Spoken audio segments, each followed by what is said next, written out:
Hello and welcome to the Engerati studio. I'm Rob Martin. I'm joined here by Miguel Sanchez Fornie, the Secretary General now of Prime Alliance. Welcome. Thank you, Robert. Thank you so much.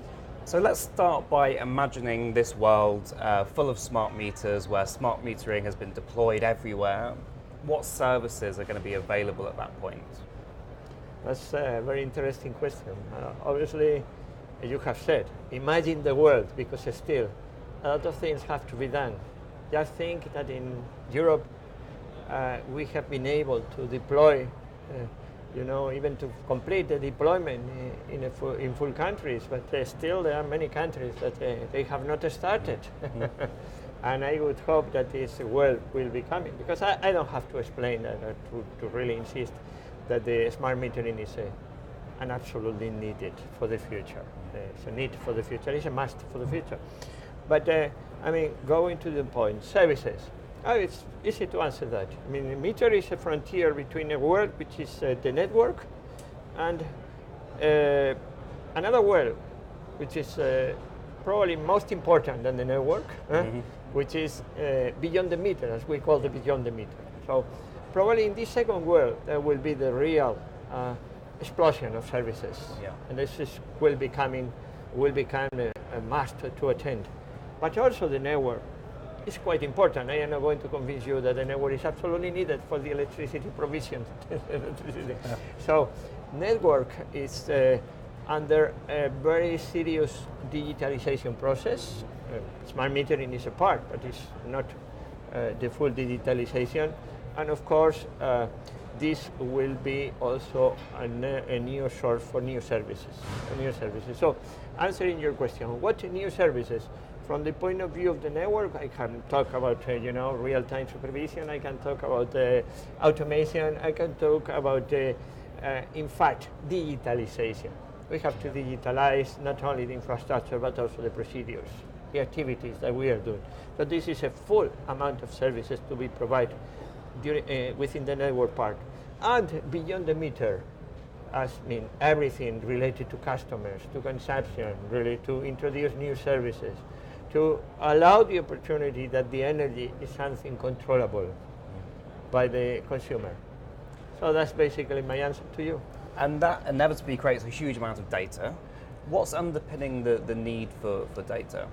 I have to not refresh, but to really refer to something which is being working at this time by the International Energy Agency, which is going to be appear very soon in a report which is entitled The Digitalization in Energy.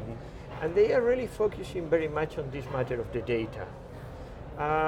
The data that we are using today, that is being transmitted today within the internet, 90% of this data today was really the amount of data generated in the past 2 years.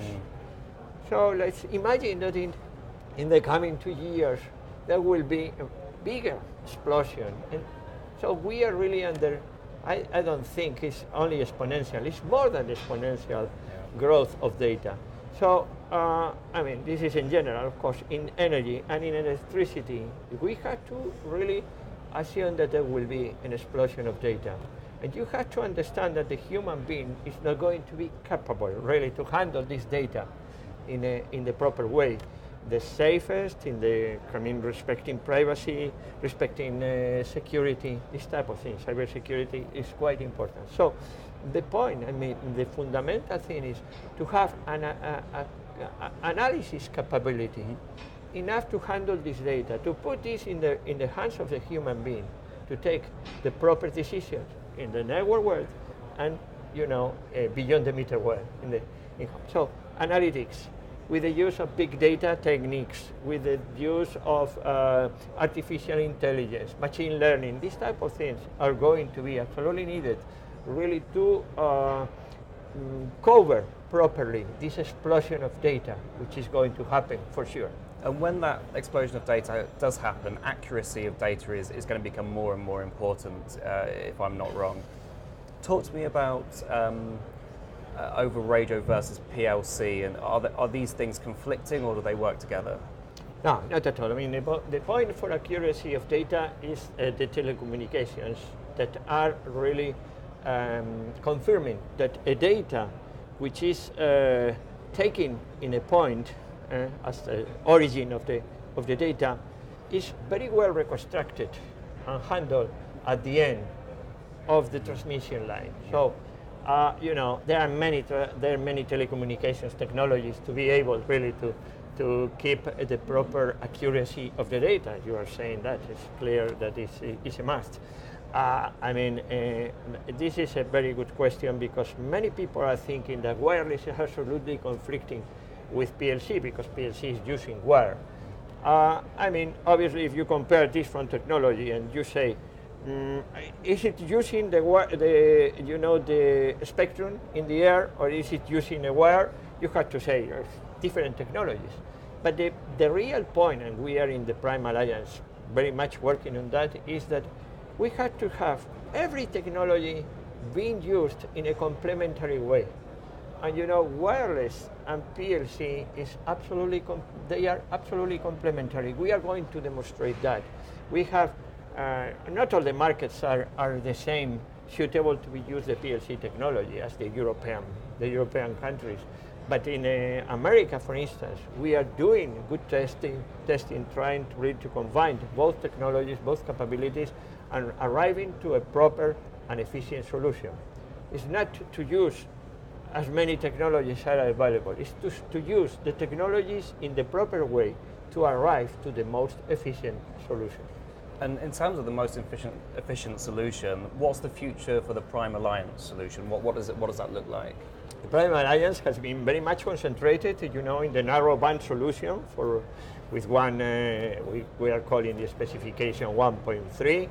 We have already designed the specification 1.4 with several features included in that.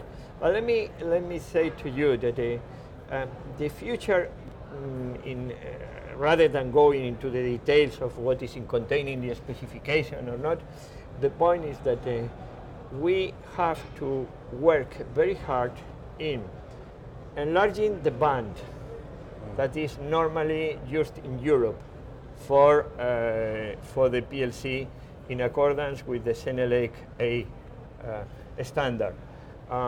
We have compared this solution with the solutions that are being normally used in the other countries, in the USA, in Asia, and it is a must that we would be able to use up to 500 kilohertz.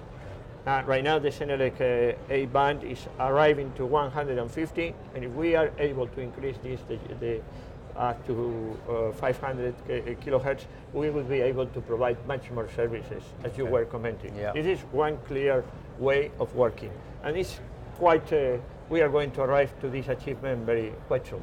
Okay. Right? The second point would be also to understand that even increasing that band to 500 kilohertz, it would not be enough for some markets that are needing much more bandwidth, much more traffic. Germany is a perfect, you know, example for that, because they are requesting more security provisions, more encryption, and this type of things. The point is that the broadband PLC could be perfectly a good solution. And the future within the alliance is to also make compatible the solution that has been arrived, you know, with the in the narrow band, with the things that we have already done, with the future use of the PLC broadband. This is another trend we are going to follow in the future. Okay. For completing that, is I have just mentioned, taking into account your previous question, is making really wireless and PLC compatible, because this is going to be the future and it's needed by utilities. So basically this. So final question, and I think the viewers will be interested to know what the tangible benefits are of an interoperable solution.